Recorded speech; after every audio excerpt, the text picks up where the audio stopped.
Anjana Deore kitchen मध्ये तुमचं स्वागत आहे।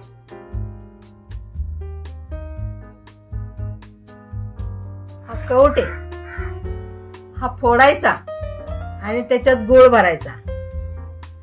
त्याची चव एकदम सुंदर लागते। हे बघा, मी काल फोडला आणि त्याच्यात गूळ घातला, तर आता तो तयार झाला खाण्यासाठी। इतका सुंदर तयार झाला की ती तोंडाला चव येते। तुम्ही कवट बघून तुमच्या तोंडाला पाणी सुटेल असं कवट लागतं। हे असे मी 2 फोडले, हे बघा 2 फोडले। कलर पण बदलत नाही, काहीच बदलत नाही, छान राहतं। आता मी तुम्हाला याच्यात दाखवते।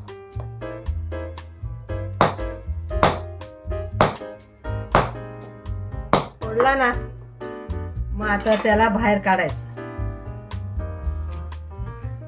आणि हा थोडासा गुळ आहे ना, हा याला लावायचा। याचे जे नसा असतात ना बघा, या आतमध्ये नसा आहेत त्याच्यामुळे खूप चव येते या गुळ टाकल्यावर। असं चोळायचं त्याला पॅक।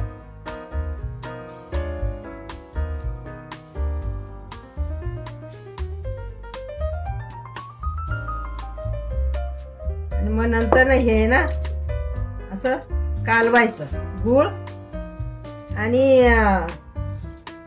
कवट, आणि रात्रभर ठेवायचं। मग छान पगळतो हा।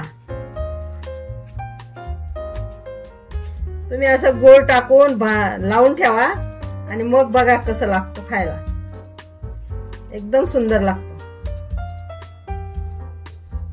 तुम्हाला असं वाटेल रोज एक कवट खावं का काय।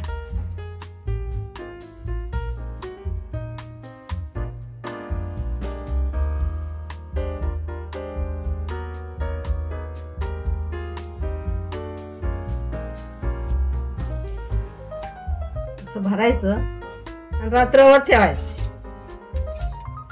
रात्रभर ठेवलं तरच ते तयार होतं। आणि त्याच्यावर नाही असं झाकण लावून द्यायचं। समजा आपल्याला दिवसभर नाही खाता आलं तर काय करायचं, असंच पॅक करायचं असं, आणि एक प्लास्टिकची पिशवी लावून द्यायची त्याला। असं पॅक करून ठेवायचं। बघा कसं पॅक झालं बघा। मग तयार होईल, हे बघा।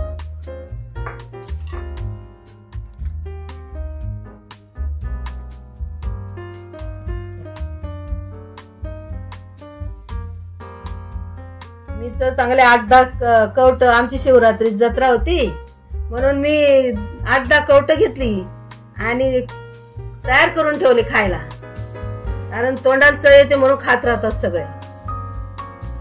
कवटामध्ये गूळ घालून तुम्ही बी ट्राय करा, कसे झाले ते कळवा, कमेंट करा आणि लाईक करा। पूर्ण व्हिडिओ बघण्याबद्दल धन्यवाद।